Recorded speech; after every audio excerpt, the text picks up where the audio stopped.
So today we're talking about how to set boundaries with people that you love and why it's so difficult for some of us who have grown up with childhood trauma to set a boundary.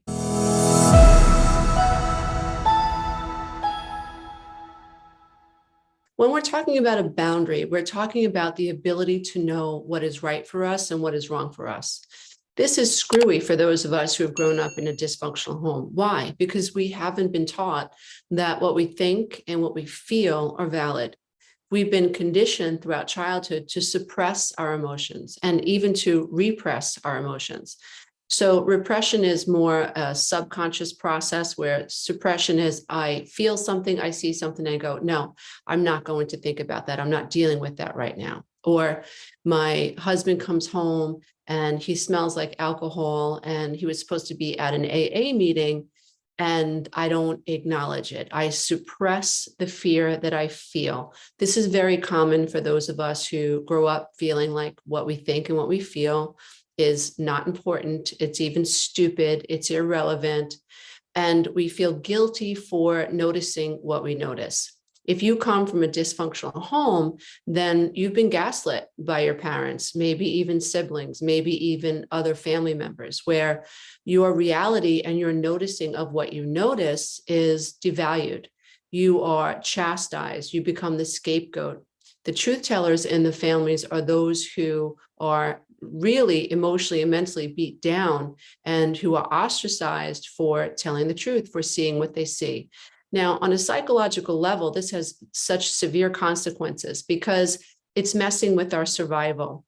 It is normal and it is organic and it is necessary for our personal development, our emotional and psychological and social development to feel like we belong. And so when you are a child and you come from chaos and perhaps there's addiction in your family or narcissism, gambling, you name it, or you have an emotionally immature mom or emotionally immature dad, if they're fighting all the time, so many children are growing up in chaos, and so many of us are dealing with the long-lasting effects of that type of chaos.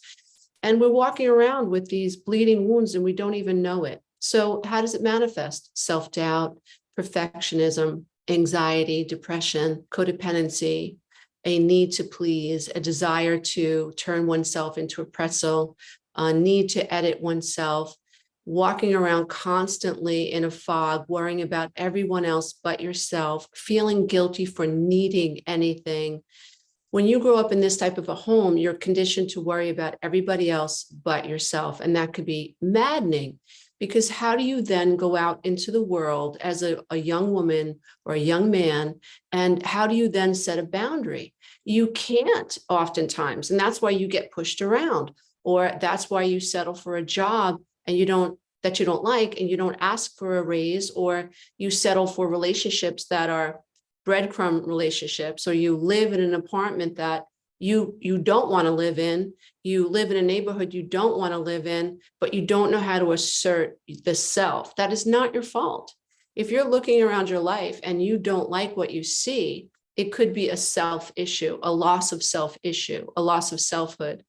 And it's not the end of the world, because yourself is divine. You can always get reconnected with yourself. You can work on developing a connection with yourself. You can work on integration. You can work on healing the wounds that are responsible for this psychological break between you and the divine self. Now, what I wanted to do is help people understand, why do I have such a hard time setting a boundary with someone that I love? Well, boundaries are difficult. And if you come from a dysfunctional home where you were disrespected, you're not accustomed to boundary lines. It's sort of like you live in a neighborhood and there's no property line, right? Like everybody's throwing their garbage over onto everybody else's lawn. There's no marker, there's no linear mark that says that's your space and that's my space.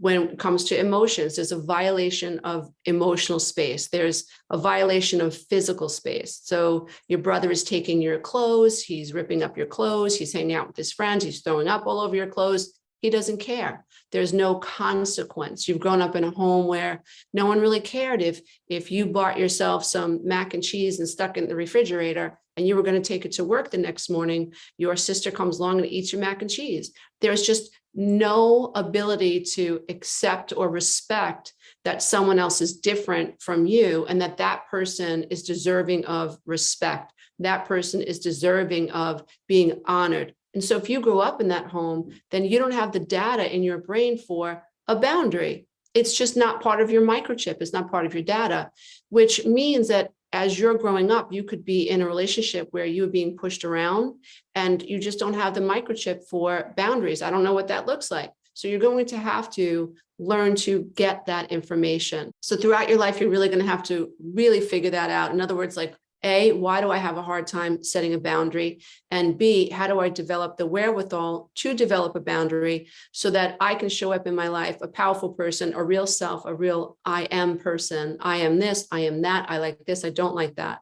So setting boundaries is very difficult, especially with people that you love, because on an emotional level, on a deep psychological level, at a subconscious level, and even at a neurological level, you have been taught that boundaries equal abandonment.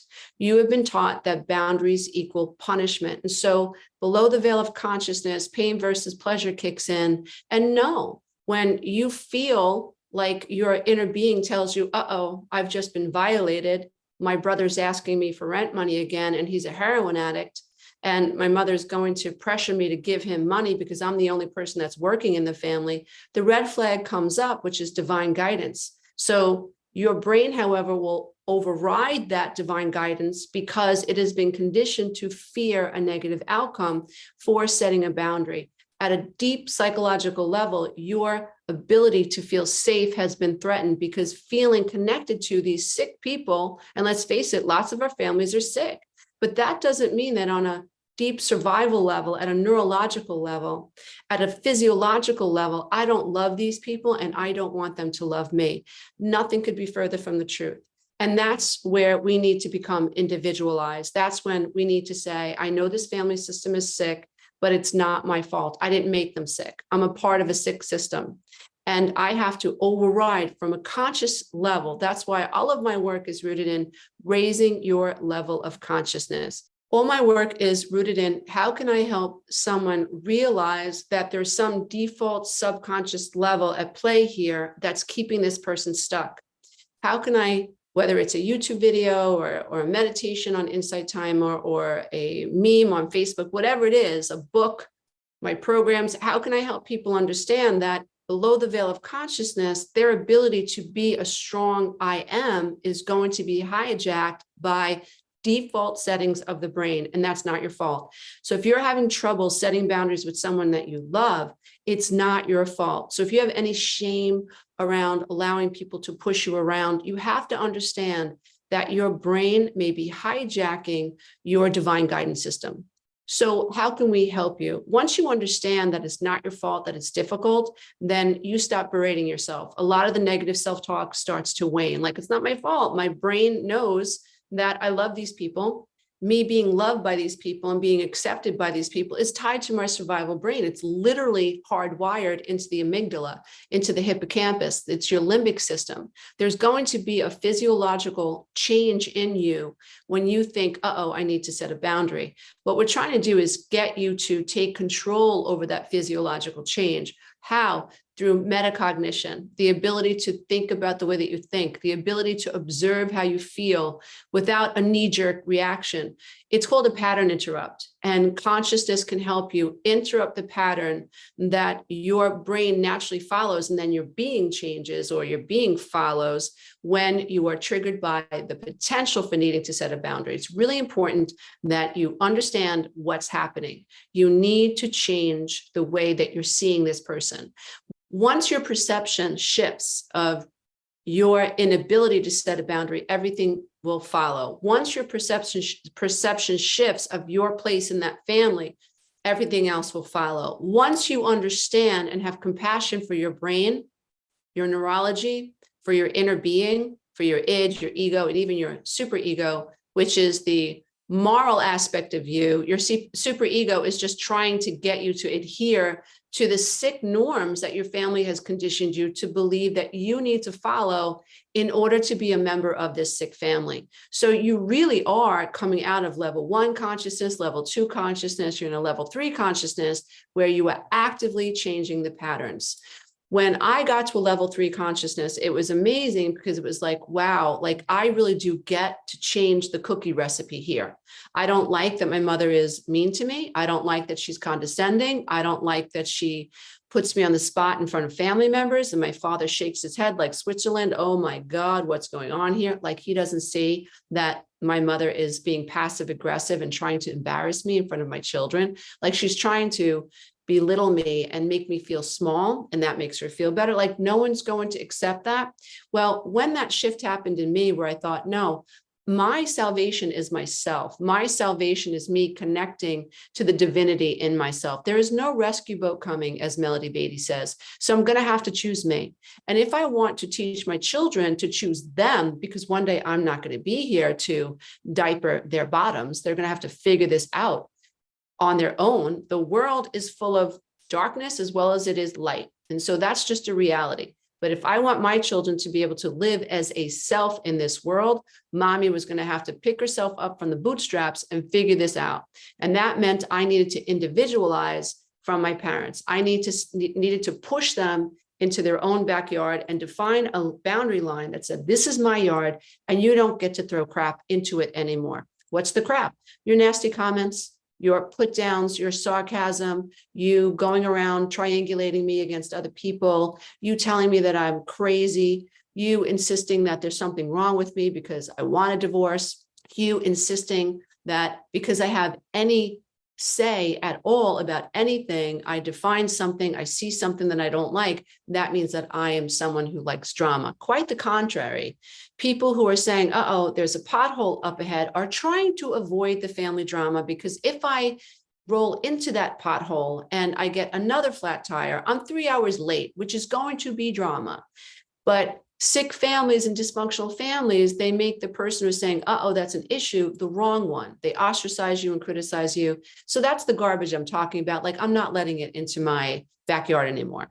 And so what you want to do is you want to identify clearly what the behavior is that you want them to change. The second thing that you want to do is you want to communicate it clearly. I don't like when you're passive aggressive. I don't like when you call me at 2 a.m. I don't appreciate you not taking care of yourself and then you expecting me to pay your rent. I don't want you to knock on my door at 4 a.m. in the morning with you and your buddies because the bar is closed and you want to hang out at my house. Not doing that anymore. So you want to identify the boundary very, very clearly. The next thing you want to do is you want to tell the person what is going to happen. In my case, when I really started to get my strength and I understood, uh-oh, I need to set a boundary with people that don't understand what a boundary is, who are used to punishing me, who rally around the narcissist in the family to support them against the person who's like, no more. Okay, I need a boundary with these people. I'm fighting for my life here, literally fighting for my life. I let them know.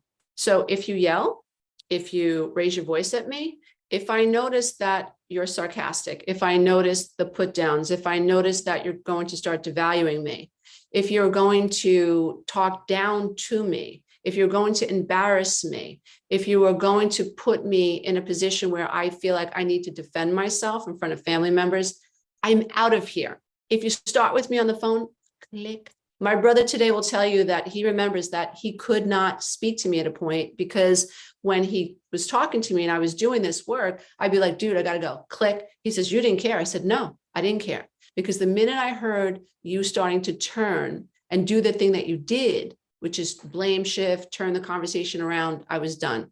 And so that's what you have to do. You have to communicate. If you do this, I'm going to do that. All right. And the fourth thing that you want to do is you want to start paying attention to yourself. You really need to self-care. You really need to find things that are going to make you happy. You know, what makes me happy is personal development work. What makes me happy is philosophy. What makes me happy is working with clients. What makes me happy is meditating in the woods. What makes me happy is spending time with my family, spending time with people that I love. I'm not a big dancer. I'm not a big art person. Who cares? I'm a very introspective person. I tend to want to and need to spend time by myself. So connecting with other people is great, but I need a lot of time to reboot myself. And so I love that about myself. I finally accept that about myself. And we have to figure out what it is about ourselves that we love and then to nurture that and stop going against the natural divine grain. Nothing is more important that we get back into touch with our natural divine emotional guidance system. If you come from a dysfunctional home, that ability to connect with your emotional divine system has been conditioned out of you. And the problem with that, dear one, is that you become someone in society, you're easy to manipulate. And unfortunately, someone who has high narcissistic traits, somebody who might be a sociopath or a psychopath, is going to very quickly understand, uh-oh, this girl or this guy does not have boundaries. They'll do anything to keep me in their life. And you don't want that. So you want to show up as your true self. You want to work on boundaries. You want to start identifying clearly the toxic people in your life. You want to clearly identify their behavior and clearly set boundaries with them, letting them know what is going to happen. And then you have to stick to it. And of course, you have to self-care. One major thing that I caution you to remember is that you cannot change anyone. And so all you're trying to do when you're trying to set a boundary is to figure out what behavior they're engaging in that is not good for you. And you're giving them an opportunity to say, listen, if you want to be a part of my life, this is what we can do. And I want you to be a part of my life because I love you. But if you don't do this, I can't have you in my life because I'm finally at a point where I matter. And I'm going to put myself first.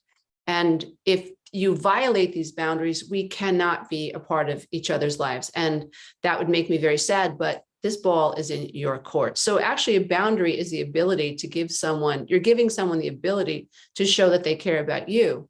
And by you expressing a boundary, that's you really telling them how much that you care about them and that you don't want to lose them in your life. And how they take it, dear one, that is up to them. And if you would like help trying to set boundaries, and if you want some guidance around how to set a healthy boundary, check out the Boundary Building Workshop. This is a 1-hour MP3 audio plus workbook that you can download today. Namaste, everybody. Until next time. Bye for now. If you love this content, don't forget to check out the next video, and you can go to my website and take the codependency quiz.